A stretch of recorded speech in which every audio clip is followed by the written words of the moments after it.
Bien, vamos a compartir.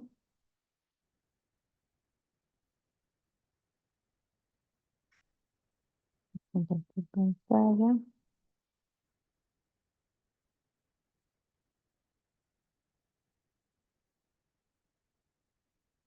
Mm,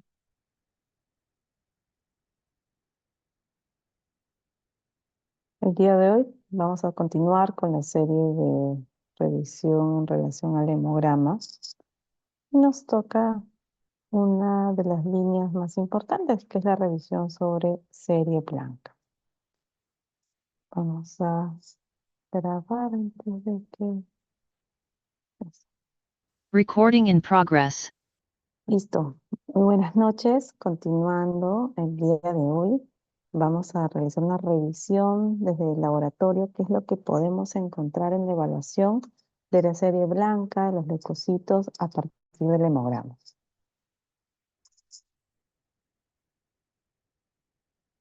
El marcador. Acá está. Listo. Recordamos cómo es la génesis de los leucocitos, donde tenemos que todo se inicia pues, en la célula precursora hematopoyética pluripotencial. Tenemos una primera línea, unidad formadora de colonias esplénicas, nos va a llevar hacia la línea mielocítica y también la otra línea linfocítica. Acá ya tenemos la primera gran diferenciación. A partir de la línea mielocítica vamos a tener un gran grupo de líneas celulares, desde lo que conforma lo que es granulocitos, monocitos, macrocitos como células terminales, megacariocitos y plaquetas. Y por la línea linfocítica vamos a tener a los linfocitos T y los linfocitos B como células finales. En cuanto a la función, bueno, acá algunos conceptos bastante básicos que son necesarios de revisar. Tenemos cuál es la función conocida de los leucocitos. Pues básicamente son los mecanismos defensivos del organismo contra agentes extraños. Van a conferir esta inmunidad en el interior de los tejidos, tienen esta característica de realizar movimientos ameboides para abandonar el sistema circulatorio y poder pasar a tejidos. En el caso de granulocitos y monocitos tienen esta función muy importante que es la capacidad de fagocitosis, y en el caso de los linfocitos pues tienen y participan en la respuesta inmunitaria específica. Cuando hablamos de la quimiotaxis, nos referimos a esta capacidad de responder a sustancias químicas, al llamado de las linfoquinas producidas en tejidos lesionados. Habíamos hablado del movimiento ameboideo, este desplazamiento mediante prolongaciones citoplasmáticas conocidas como pseudópodos. Y la diapedesis es la capacidad de atravesar los vasos sanguíneos. En cuanto a la clasificación, podemos definirla en base a presencia o ausencia de gránulos citoplasmáticos.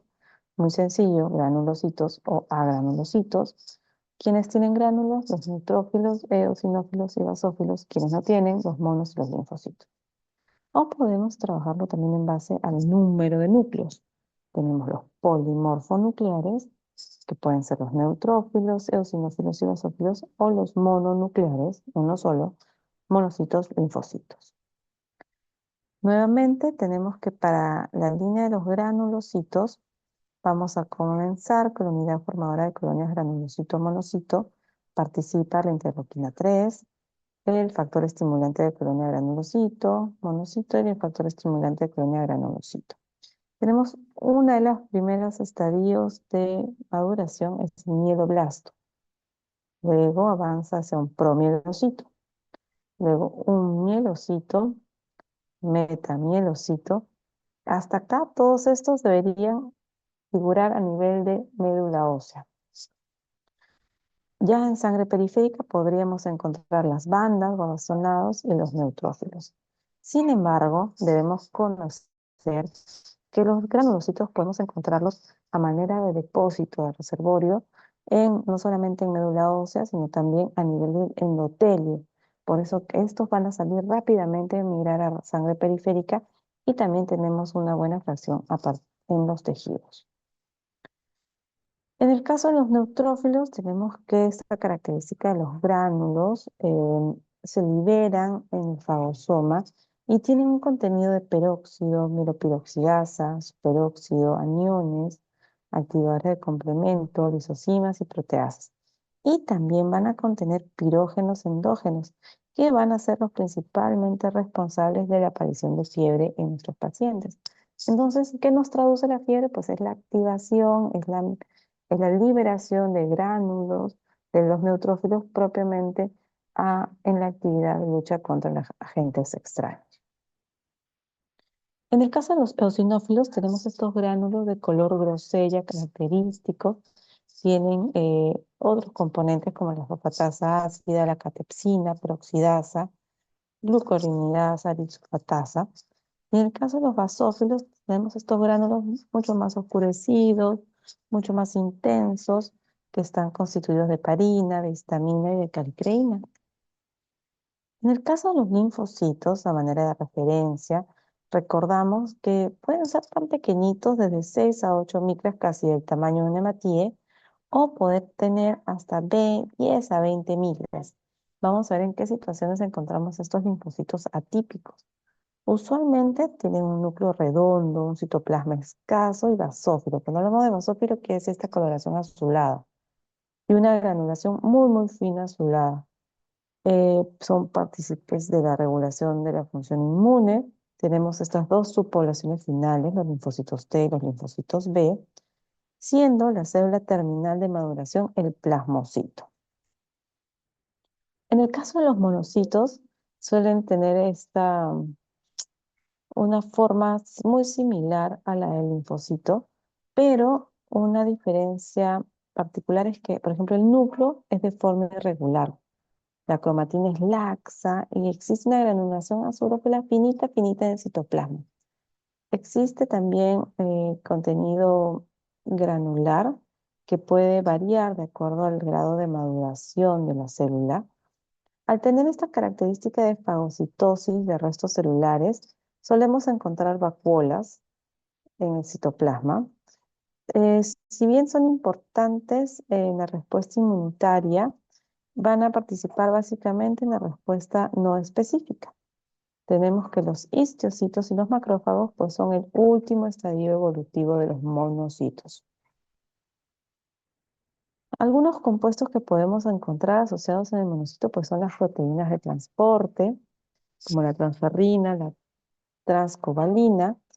Tenemos activadores tisulares, como factores de coagulación.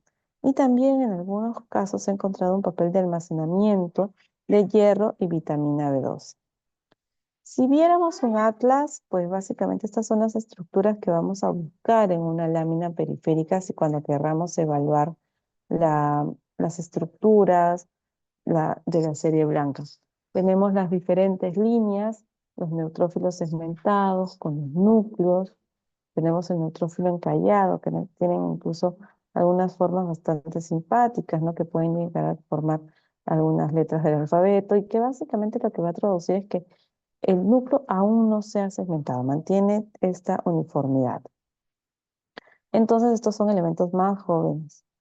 Luego tenemos los linfocitos con las características del núcleo generoso y un citoplasma escaso. Habíamos mencionado algunos linfocitos atípicos que pueden tener esta forma y este gran tamaño, que incluso pueden confundirse con los monocitos, pero existen situaciones particulares en que los vamos a encontrar elevados. Luego tenemos los monocitos, la diferencia va a ser la presencia de vacuolas y las diferencias en la caracterización del núcleo. Luego tenemos los eosinófilos, que son fácilmente diferenciados por la presencia de estos gránulos. Y en el caso de los basófilos tenemos estos gránulos de mayor intensidad. Ya hablando de algunas alteraciones, podemos definir aquellas que son desde el punto de vista cuantitativo. Van a depender, uno, de la liberación desde los depósitos de la médula, dos, por los cambios en la proporción de los depósitos periféricos circulantes, o tres, causados por alguna enfermedad. Entonces, a simple vista, por ejemplo, si tenemos un frotis en el lado derecho, podemos observar ausencia de elementos de serie blanca, ¿no? Siendo el frotis del lado izquierdo un frotis normal, acá nos faltan estructuras de serie blanca. En cuanto a la referencia de los valores considerados para los adultos, en lo que es glóbulos blancos va de 5.000 a 10.000. Y luego vamos a tener acá que la representación porcentual es una orientación, mas no nos debemos guiar del valor porcentual para hablar de que existe un incremento o una disminución en la población, ya sea de neutrófilos, eosinófilos, basófilos o linfocitos. ¿Por qué? Porque siempre nos vamos a tener que guiar del valor absoluto. Para esto, por ejemplo, tenemos los valores absolutos que pueden incluso variar de acuerdo a las diferentes edades de la vida. Un recién nacido podemos encontrar de manera normal hasta 30.000 leucocitos sin que esto signifique patología para el paciente. Vemos que luego, conforme pasan las horas de vida, comienza a normalizarse. Ya en la población pediátrica podemos tener incluso valores hasta de 13.000, siendo esto esperado. Y ya es hacia los mayores de 15 años donde podemos encontrar estos valores que van cercanos a los 4.000 a 100, a 11.000 leucocitos por milímetro cúbico o por microlitro. En cuanto a la alteración en número, pues hablamos de una leucopenia, es decir, el recuento total de leucocitos, cuando este es menor de 2.500. Existen situaciones donde pueden ser leucopenias transitorias, entonces al recibir un resultado de leucopenia, siempre tendremos que evaluarlo con las características de nuestro paciente. Por ejemplo, si existe dato de paciente infectado por influenza, en un cuadro de fiebre, septicemia, tifoidea, sarampión, brucelosis, podemos encontrar estos hallazgos de manera transitoria. Por otro lado, también podemos definir la leucocitosis cuando encontramos por encima de 11.000. Y existe una situación denominada reacción leucemoide que de manera universal se categoriza por encima de 50.000 leucocitos por milímetro cúbico. Sin embargo, podemos encontrar referencias donde puede ir en el rango de los 20 a los 100.000. Generalmente vamos a encontrar en este incremento de población de leucocitos alguna célula inmadura, como puede ser un mielocito o un metamielocito, estos estadios anteriores, y suele ser reactiva en infecciones graves.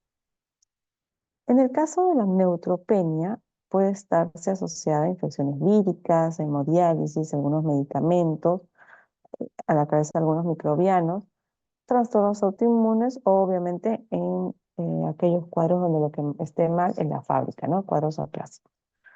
En el caso de hablar de una leucocitosis, acá estamos en el otro lado, con una neutrofilia, es una asociación muy común y hablamos cuando existe leucocitosis de más de 100.000 y en el conteo absoluto por encima de 2 desviaciones estándar sobre la media.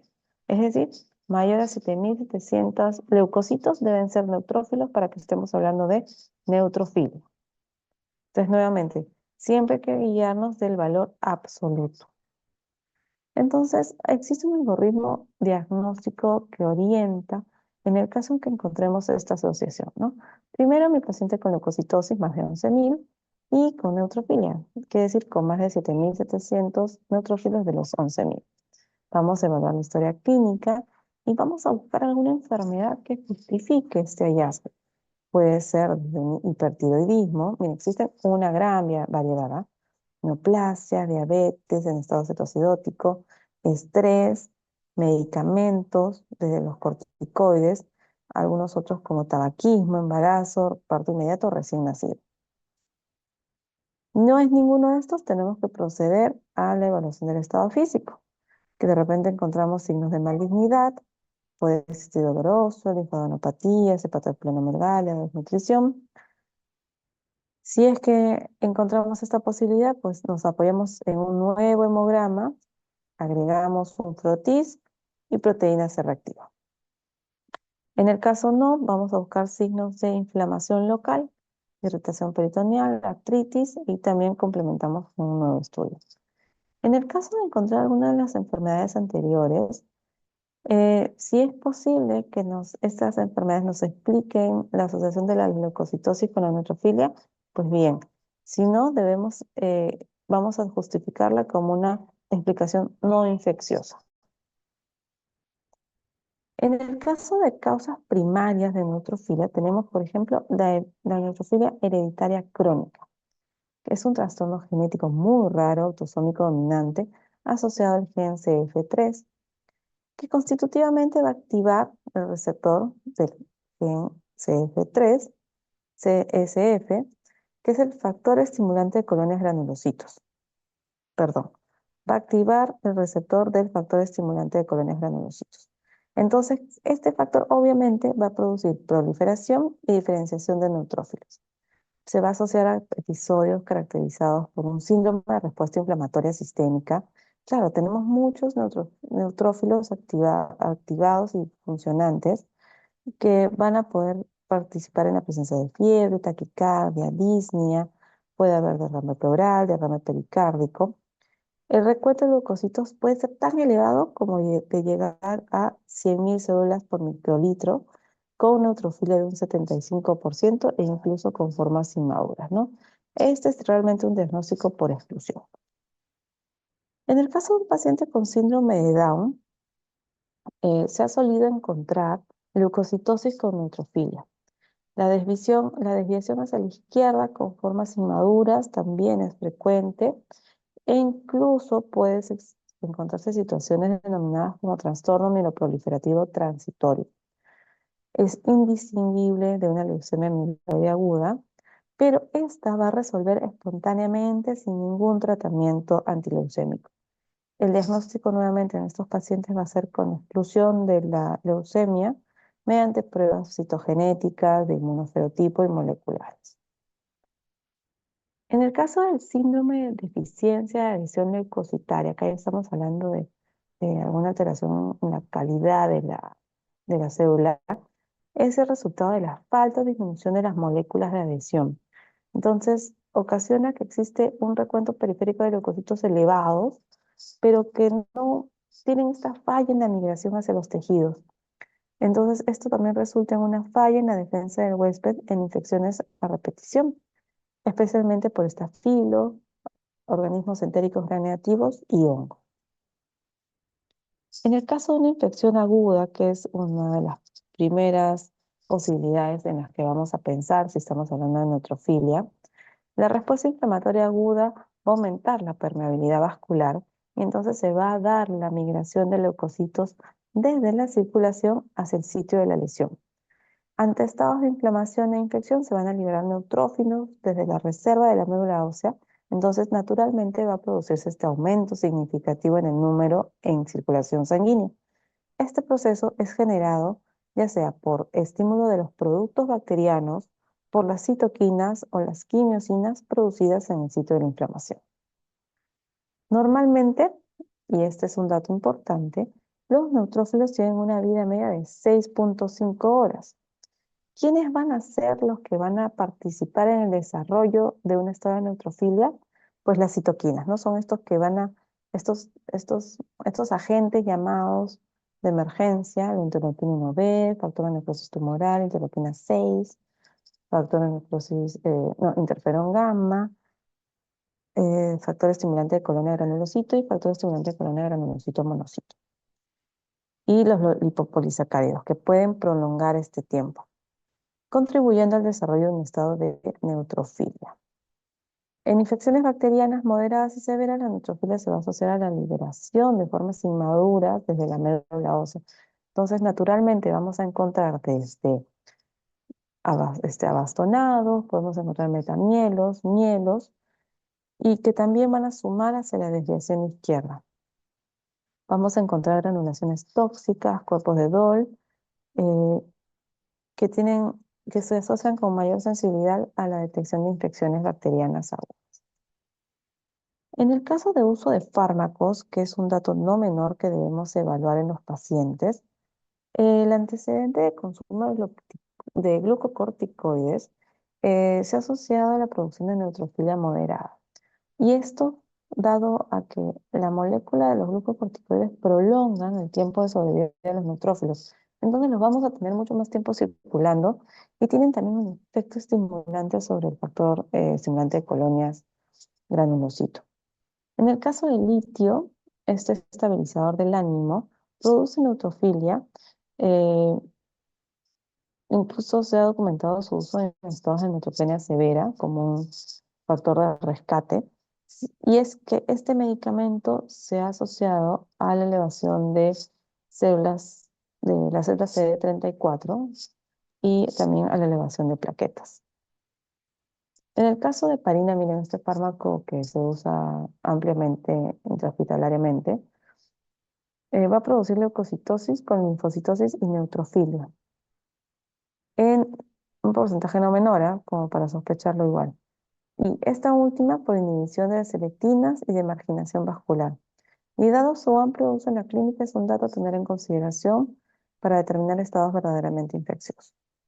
En el caso de las catecolaminas y los beta-agonistas, pueden producir neutrofilia también por demarginación vascular y como la liberación de catecolaminas inducidas por el ejercicio. Recordamos, pacientes deportistas suelen tener recuentos elevados sin que esto represente alguna patología asociada. En el caso del consumo de drogas como cocaína, anfetaminas, también pueden haber neutrófilas leves. Cuando hablamos ya de trastornos metabólicos, puede ser una cetoacidosis diabética, la relacionada al aumento del número de glóbulos blancos sin asociarse a infección. Y es por el estado de hipercortisolemia, nuevamente. Los glucocorticoides van a participar, va a haber la secreción de catecolaminas y también incluso se han reportado casos de reacciones leucemoides. En el caso de tormenta tiroidea, este otro estado metabólico, eh, vamos a tener que en las crisis hiperglicémicas, o sea, una tormenta tiroidea puede ir de la mano con una crisis hiperglicémica. Entonces también puede ir de la mano y asociarse a una leucocitosis con neutrofilia. En el caso de la enfermedad de Still, esta enfermedad reumática va a encontrarse en un porcentaje de casi 90% de leucocitosis y neutrofilia. En Kawasaki, esta vasculitis, también se ha reportado incremento en el número de leucocitos con formas inmaduras y destaca la presencia y el rol fisiopatológico de los leucocitos con neutrofilia en las patologías crónicas como la hepatitis alcohólica. En el caso de trastornos autoinmunes, también puede haber alteración en el número de neutrófilos y también en la alteración en la función de los mismos. Y es por eso que tiene esta característica eh, que puede estar asociada pues, a las manifestaciones clínicas de la enfermedad. En el caso del tabaquismo, se suele encontrar también neutrofilia en adultos. Puede observarse hasta en el 11% de los fumadores. En algunas neoplasias puede presentarse leucocitosis. En el caso de estrés, eh, la mayoría de neutrófilos almacenados en médula ósea podrían encontrarse adheridos algunos a endotelio vascular. Entonces, en situaciones de estrés físico, como el ejercicio intenso, cirugías, traumas, se va a producir este incremento de catecolaminas y hace que se liberen del endotelio vascular.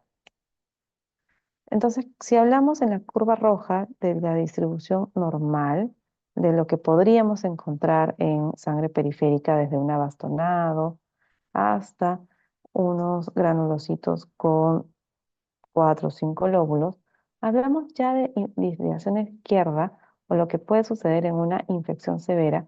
Podemos encontrar células mucho más inmaduras, ¿no? Un metamielocito, por ejemplo. Pero ya que si hablamos de desviación izquierda, incluso pensando en una leucemia mieloide, podemos encontrar todas las formas inmaduras, desde el mieloblasto, el promielocito, el mielocito, el metamielo. Y si hablamos por el otro lado, una desviación hacia la derecha, en los casos de anemias perniciosas, anemias megaloblásticas, podemos llegar a encontrar estos neutrófilos hipersegmentados, que son signos patognomónicos. Ahora, en el otro lado, hablando de la neutropenia, es decir, cuando encontramos por debajo de 1500 células por microlitro o milímetro cúbico. Entre 1000 a 1500 estamos hablando de neutropenia leve. Entre 500 y 1000 moderada y menos de 500 severa. Cuando el recuento ya está por debajo de 500, tenemos que la flora microbiana endógena puede incluso provocar infecciones en el huésped. Si estamos por debajo de 200, no existe respuesta inflamatoria, entonces realmente es un foco abierto, una puerta abierta a que existan infecciones rápidamente fatales porque altera de forma significativa el sistema inmunitario.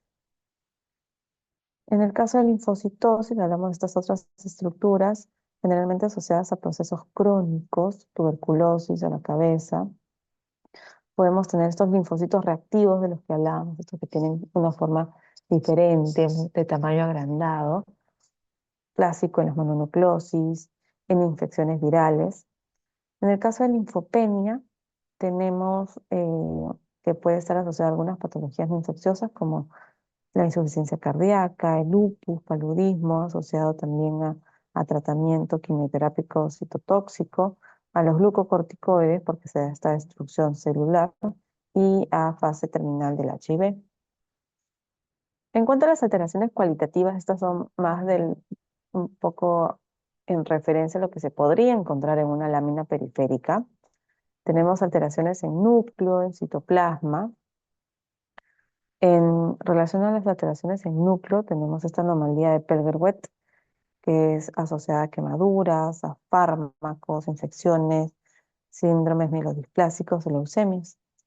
Estos núcleos en anillo van de la mano también con síndromes mielodisplásicos, mieloproliferativos crónicos. Habíamos hablado del núcleo hipersegmentado, ¿no? Una desviación hacia la derecha. Esto es característico de la anemia megaloblástica. En palito de tambor se encontraba en trisomías. En el caso de alteración citoplasmática, por ejemplo, tenemos este granulocito muy intensa la cantidad de gránulos, es por depósito de mucopolisacáridos, a diferencia de este otro, ¿no? Donde el citoplasma es muy clarito, existe una hipogranulación que puede encontrarse también en mielodisplasicos o infecciones. Luego tenemos la hipergranulación en infecciones y quemaduras. En el caso de la presencia de estos bastones o cuerpos de Dole, son cadenas paralelas de RNA ribosómico, nos indica inestabilidad en el RNA, infección dada por infección bacteriana, tratamiento quimioterápico, quemaduras, envenenamiento. En el frotis se pueden evidenciar de manera muy clara, ¿no? Porque son basófilos. Luego tenemos una anomalía de Chediak, que tiene gránulos de peroxidasa, y se va a asociar a trombocitopenia y plaquetas anormales. Otro hallazgo simpático puede ser la presencia de células peludas, tiene esta denominación porque al frotis tienen estas proyecciones como si fueran de peluche y son linfocitos básicamente que son típicas de las tricoleucemias. Luego tenemos las células de Gaucher que tienen estas se van a encontrar generalmente en médula. Tenemos un citoplasma aumentado y en el interior de este macrófago, de este monocito, se puede observar que existe como un papel celofán aplastado.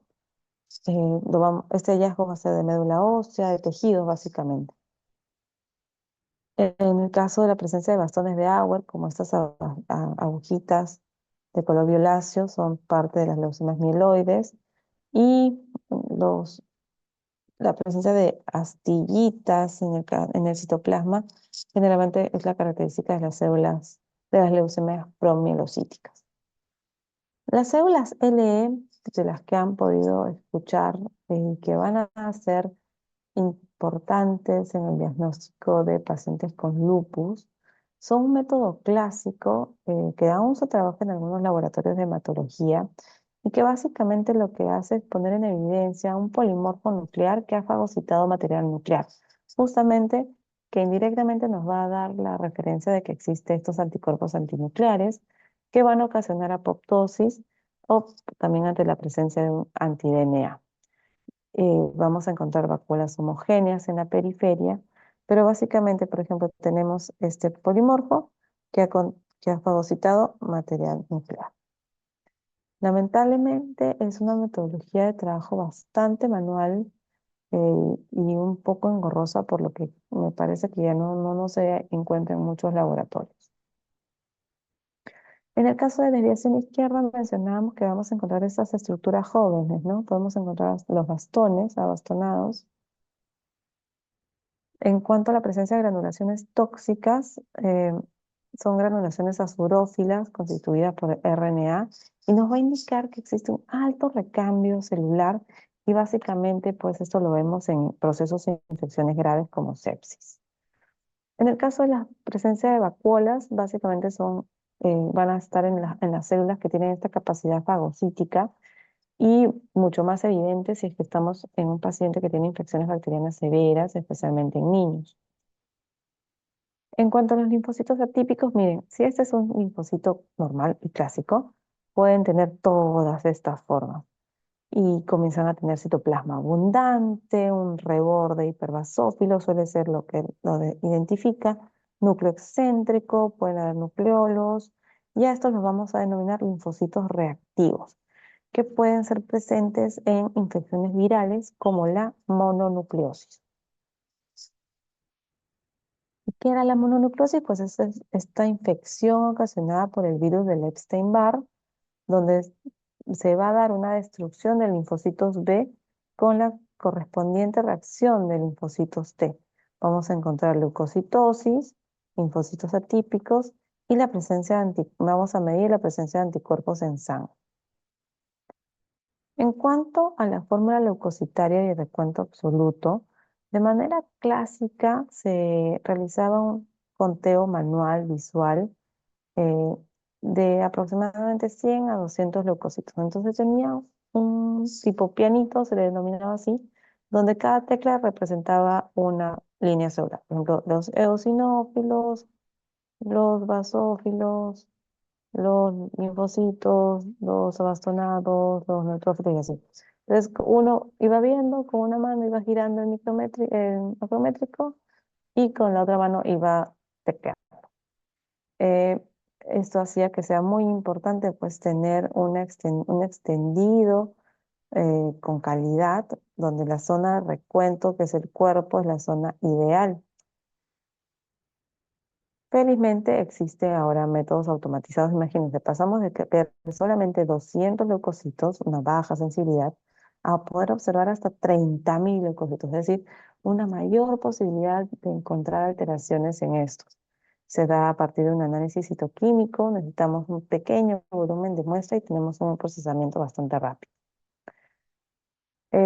Trabaja el principio de impedancia, donde vamos a realizar vamos a colapsar la, la célula con la salida de agua del citoplasma, entonces se va a adherir todo hacia el núcleo de la célula y van a pasar por una ventana que genera impulsos eléctricos y podemos identificar tres poblaciones, ¿no? Principalmente de acuerdo al tamaño, los linfocitos, los de menor tamaño, en la región media los monocitos, eosinófilos y basófilos, y los más grandes, los neutrófilos, en la última población.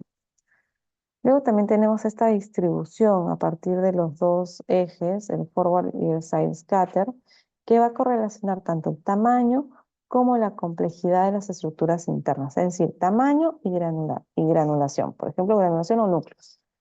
Entonces, hacia la derecha y hacia arriba vamos a tener los más grandes y complejos, como pueden ser los granulocitos. Y en el lado inferior izquierdo vamos a tener a los más pequeños y con menor contenido de granulocitos o de menor complejidad en la célula, como pueden ser los linfocitos. Y una población, un área intermedia donde están los monocitos, eosinófilos. Nuevamente, acá vamos a tener los neutrófilos, eosinófilos, monocitos, basófilos, y acá vamos a encontrar los linfocitos. Si hablamos ya de patologías en serie blanca, estamos hablando a la cabeza de las leucemias, ¿no? Estas son un grupo de enfermedades neoplásicas caracterizadas por proliferación clonal a partir de los progenitores hematopoyéticos en médula, y el nivel de diferenciación va a ser variable, pudiendo afectar tanto a serie mieloide como a serie linfoide. La etiología es desconocida, pero pueden haber factores de riesgo como factores genéticos, ambientales o algunos factores predisponentes.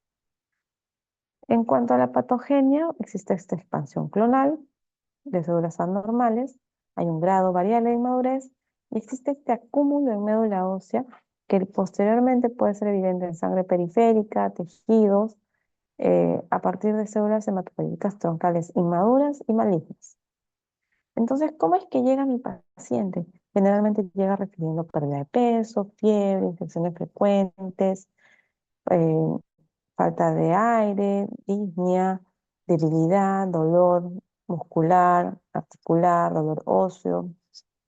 Puede haber presencia de linfadenopatías, puede haber hepatoesplenomegalia, sudoración nocturna, sangrado fácil, moretones, petequias. Y lo que todo esto nos va a traducir pues que existe una hematopoiesis anormal, o de repente mi paciente está cursando con una infección justamente porque no hay la cantidad de leucocitos suficiente, o de repente está cursando también una hemorragia porque si hay afectación de línea megacariocítica, pues también podemos estar afectando el recuento plaquetario. Obviamente puede cursar con anemia. Y entonces es muy importante realizar la identificación de marcadores en superficie y apoyarnos en citogenética. Existe desde el 2002, miren, hace 2 décadas, esta caracterización de las leucemias a partir de la presencia del inmunofenotipo, de estos marcadores de membrana, como pueden ser el CD19, que es característico de línea linfoide B, tenemos el CD7, tenemos, por ejemplo, de línea mieloide el anti-MPO, CD13, CD33, CD65, CD117, que son que, porque al momento de nosotros verlos en microscopio vamos a decir, uy, sí, es un leucocito inmaduro, pero ¿cuál de todas las líneas se asociará? Y es importante llegar a esta clasificación porque de esta va a depender incluso el éxito del tratamiento. En una leucemia aguda vamos a tener células tumorales inmaduras, blastos principalmente, pero en las crónicas vamos a tener más bien las tumorales maduras. Pueden ser linfocitos, granulocitos o células eritroides. Por ejemplo, en una mieloide aguda, que es frecuente en adultos, el recuento puede ser alto, normal, bajo, pero existe en algunos casos esta presencia de hiato leucémico, ¿no? Con blastos en sangre, con bastones de agua. El pronóstico es reservado y llega a una tasa de curación del 30%. En el caso de la leucemia linfoide aguda, este es un dato importante, es de las más frecuentes que se encuentra en la infancia, en población pediátrica. Tenemos este hiato leucémico de células estancadas en proceso madurativo, es de mal pronóstico y tiene una tasa de curación de solo 50%. En la mieloide crónica, que es la más común de los mieloproliferativos, tenemos el incremento de línea granulocítica, hay esplenomegalia severa, síntomas inespecíficos, una evolución lenta, y en sangre periférica podemos encontrar hasta más de 50.000 leucocitos, todos a predominio de granulocitos. Pueden haber basofilia, sinofilia y también trombocitosis. En la LLC, leucemia linfoide crónica, es de la edad avanzada, sintomática. Suele ser este abuelito que en un control, porque se lo notaba medio cansadito, eh, puede, y decía, o sea, puede ser, bueno, es que el abuelito está cansado, no, pero de repente ya está cursando con algún cuadro neoplásico, puede haber leucocitosis intensa y suele ser de buen pronóstico. Y acá en este grupo se encuentra la tricoleucemia. Una clasificación anterior tenemos que, o antigua, clásica, es la de la OMS en base al inmunofenotipo, en base a lo que uno, perdón, en base solo a las características fenotípicas, lo que uno puede ver en lámina. Y se le daba estas ocho clasificaciones. Sin embargo, ya habíamos hablado de la citometría de flujo, que me da esta característica de inmunofenotipo. Podemos apoyarnos también en genética y en coloraciones de histoquímica. En el caso de los linfomas, hablamos acá de un grupo heterogéneo de neoplasias del sistema inmune que se originan a partir de alguno de los componentes celulares y puede ser por proliferación de linfocitos B o de linfocitos T y suelen ser tumores sólidos. En el caso del linfoma Hodgkin son 5 subtipos y en el no Hodgkin son 30 subtipos, dentro de los que destacan de linfocitos B, T y de células NK. Entre los dos grupos, algunas diferencias y particularidades. En el caso de no Hodgkin, 90% son de células B. Tienen diseminación a cualquier tipo de ganglio y tienen una tasa de curación menor a 50%. En el caso de los Hodgkin, para el diagnóstico es necesario encontrar estas células de Rett-Steinberg, que son como forma de búho en el tejido, propiamente a nivel de ganglios, y tiene una buena tasa de curación. En relación al mieloma múltiple, y acá cuando hablemos de mieloma estamos hablando de células plasmáticas, nos habla de la expansión clonal de este tipo de células que van a producir una paraproteína o inmunoglobulina monoclonal. Se va a dar esta proliferación multifocal en médula ósea de células plasmáticas con la correspondiente presencia de una proteína monoclonal que podemos encontrar no solamente en suero, sino también en orina. Representa hasta el 10% de las neoplasias hematológicas y si bien antes la edad de presentación era sobre la sexta década de vida, actualmente se puede encontrar incluso en pacientes sobre la cuarta década de la vida. Nuestro paciente llega refiriendo dolor por lesiones óseas, entonces acá vamos a tener que pedir imágenes. Llega refiriendo infecciones a repetición. Acá nos va a ayudar un hemograma, ¿no? Para ver cómo está el recuento de leucocitos, para ver ya incluso en el hemograma, en el frotis que se le hace, ya se podría estar encontrando este recuento de linfocitos incrementados, a expensas de plasmocitos. Tenemos la presencia de anemia, hemoglobina por debajo de 10, hipercalcemia, porque hay esta movilización a partir de las lesiones óseas con calcio por encima de 10. Pueden haber ya alteraciones renales, donde la valoración de la urea, de la creatinina, de la proteinuria de 24 horas y el hallazgo de proteínas de Benson-Jones, pues nos van a sumar al diagnóstico.